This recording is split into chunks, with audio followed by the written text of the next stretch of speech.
Yeah, so I entitled this Launching a Garden Waste Service, the Erewash Way. Essentially, I started at Erewash a year ago, and since being there, we've basically transformed all of our IT systems.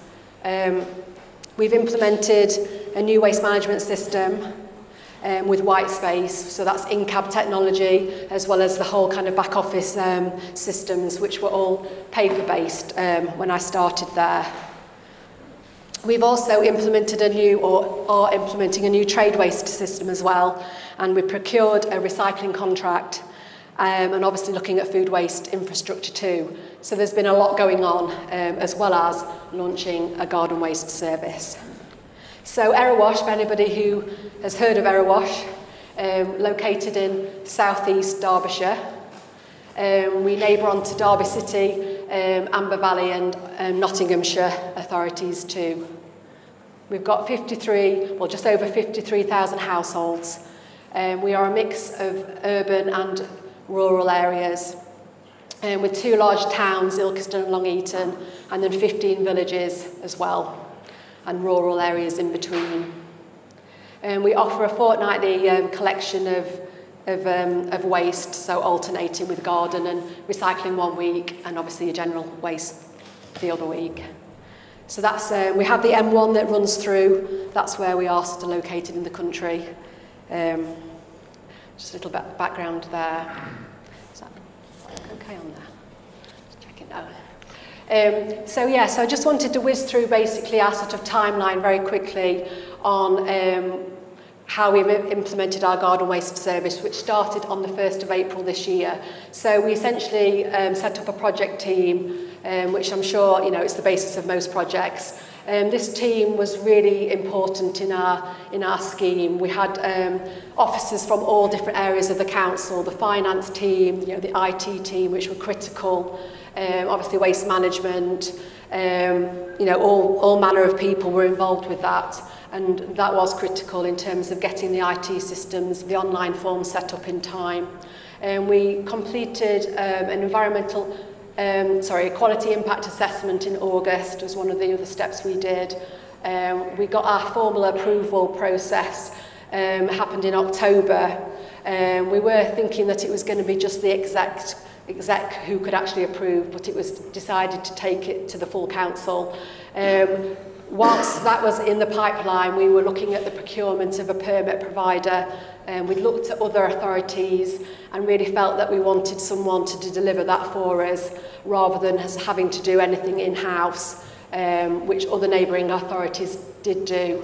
So at that time we were also running that procurement exercise ready for when we got the formal approval process, stamped. We went straight out for the permit contract. We were slightly ahead of the government announcing their decision on garden waste collections. Erewash had decided that we were going to go for a chargeable scheme even if we ran it for a year, and then it was pulled essentially. They were very supportive and they really wanted obviously the benefits of having a garden waste scheme even for a year. Communication started in November. Once we'd got the formal approval process, we started to warm residents up to the idea that we were going to start charging. So that ran obviously continuously until the launch of the scheme, and after the launch of the scheme as well in April. Obviously, behind all of that work, we were working with our permit provider who was appointed in January. So we had a very tight window, really, of having our permit provider in place and the IT associated with some of that set up. And we opened our subscription scheme in the end of January. And so people could register and pay for their subscriptions. They didn't receive their permits straight away. They came nearer the launch date, but obviously we were gathering data, people were able to subscribe. So in March we started to send out the permits, and then obviously it launched on the 1st of April when the actual collections began. So that's just a very quick overview of our sort of timeline. In terms of our communications campaign, obviously critical when you're making a change to a service. It's actually probably the biggest campaign that Erewash Borough Council has actually ever done. So we spent about 25k on it, all in all, did a variety of, well, we threw everything at it essentially. You can see from there all of the things that we did, which I know is pretty bog standard really, in terms of communications campaigns, but they really wanted to go all out on that. Just to give you some detail on, in terms of, we did a film, for example, which was a very simple film, all about really where to stick your sticker on your bin, which sounds like it's quite a, a very detailed thing. So we did kind of think, would people feel that we were just like telling them the obvious, how to stick a sticker on a bin? But actually that received over 48,000 reaches on our Facebook and Instagram, which I think was probably a record for the council. So a lot of people looked at that video. I don't know what they thought about it, but at least they'd seen it. So we did all of those things, press releases. We chose to do a leaflet to every household, which obviously is quite an expensive way of communicating, but the council believed that they wanted everybody to know about this scheme. Obviously social media ran all the time in the background, lots of posts. We did paid radio adverts as well, banners in the town hall, and we followed up essentially with a tag on our black bin, which is our general waste bin. That was just before the launch of the scheme. Again, they just felt they wanted to let everybody know about the scheme. There was going to be no doubt that once the 1st of April came and your green bin wasn't going to be collected, you would know why. So yeah, that basically summarises our campaign. Residents also received terms and conditions and a welcome pack when they subscribed, when they got their sticker as well. In terms of our results of our scheme, so we've had over 32,000 subscriptions, and that's about 59% of our households, but about 65% when you exclude properties that obviously weren't so suitable for a garden waste collection. In terms of our actual subscriptions, over 90% were online, with a smaller number, like you can see underneath, which were telephone subscriptions dealt with by our contact centre, and also some face-to-face ones as well. We had a small number of formal complaints where people weren't so happy about the garden waste scheme. And I'll go on to talking about our sort of pricing structure in a little while. So some of the complaints were regarding how we priced up our subscriptions. But all in all, we had a very small number of complaints from residents. Obviously on social media, there was a lot of negative comments on essentially every post we put out. But that's kind of part and parcel of making a change to a service. People don't like it, but there was also positive comments as well. In terms of once we started the scheme, we had a small number of replacement permit requests, where people had either lost their sticker, stuck it on the wrong bin, or sometimes it was because their bin was replaced because it was damaged. So that was quite small in the bigger picture of how many thousands we'd actually handled. In terms of the income raised, we've raised, well, £653,000. We were aiming for about 440k. That was the figure that the council would have liked.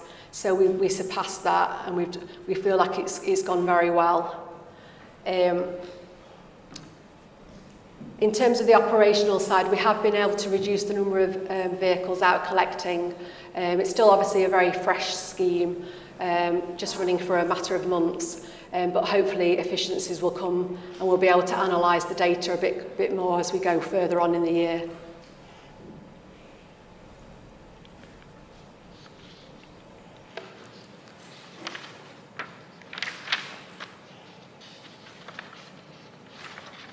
So actually, I didn't put anything in about our charging, but I will just quickly talk about that.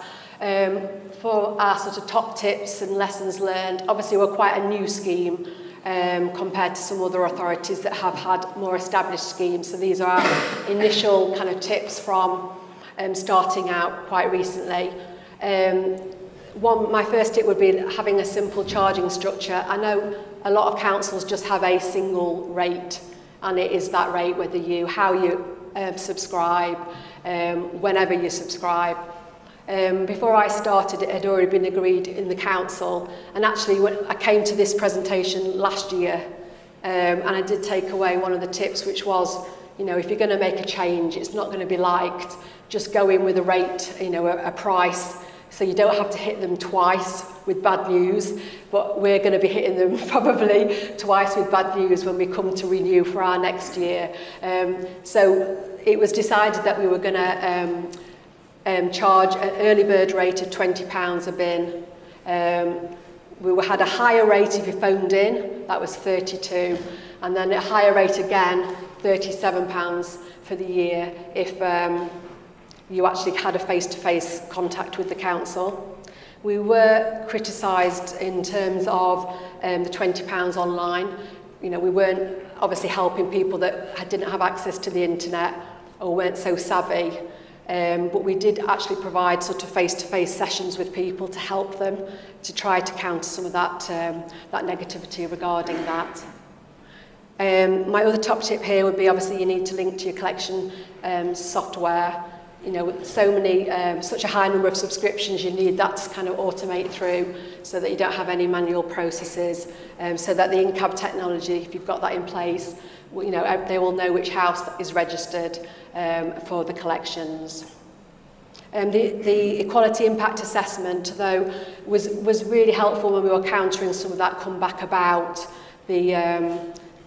the rate, and also about the scheme basically.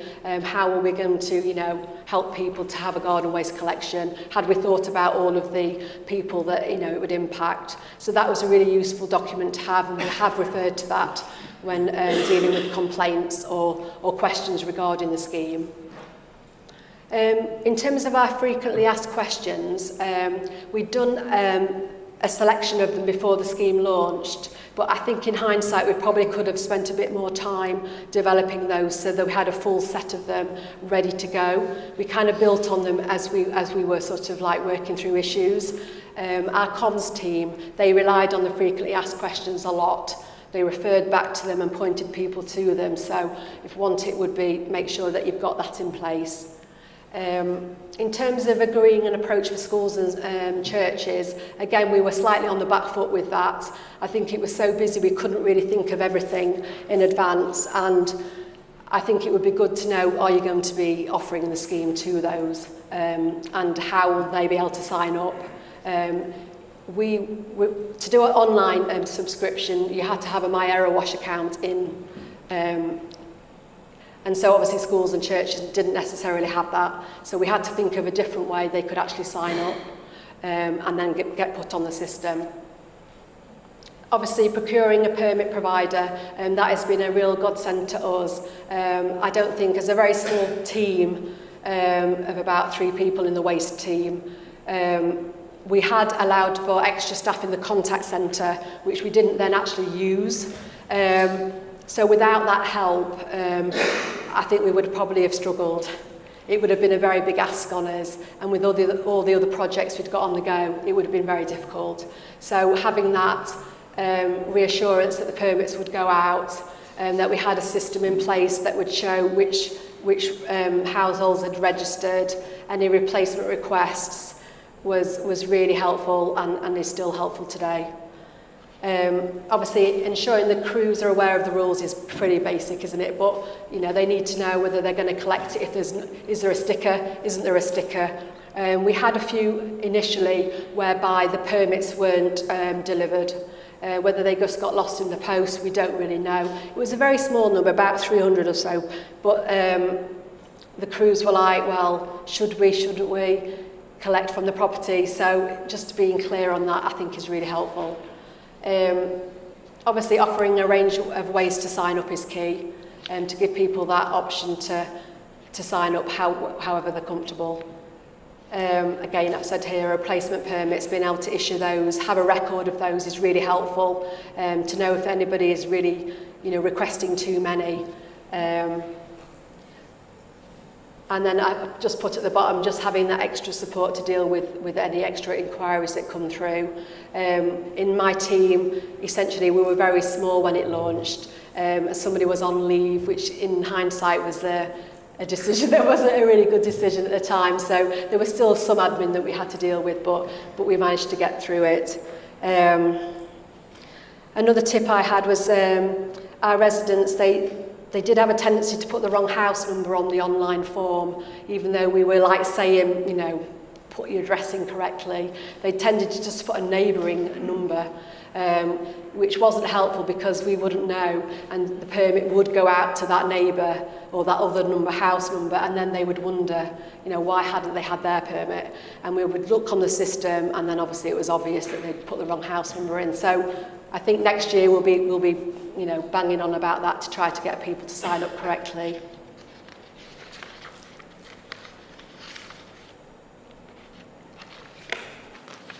And then in terms of just our next steps, really, I guess everybody who's launching a scheme has to then think about what's coming next. We've got to think how we're going to handle the renewal process. Are we going to be taking the garden waste subscription offline at a certain point in time? Obviously, we need to agree our fees and charges. At Erewash, they tend to agree them in March, which obviously we need to have the subscriptions open by then because we're running from a 1st of April scheme through. So we've got to come up with a different system for that. And we need to work out how we're going to communicate with our residents, the ones that are already subscribed. We have gathered email addresses, etc., to be able to mail shot, but we've got to work out how we can do that. And then we're also looking at direct debits, potentially introducing direct debits, but we know that is quite a kind of whole project in itself, essentially. So, yeah, that's just a question mark at the moment. I think that's it from me. Thank you. Well,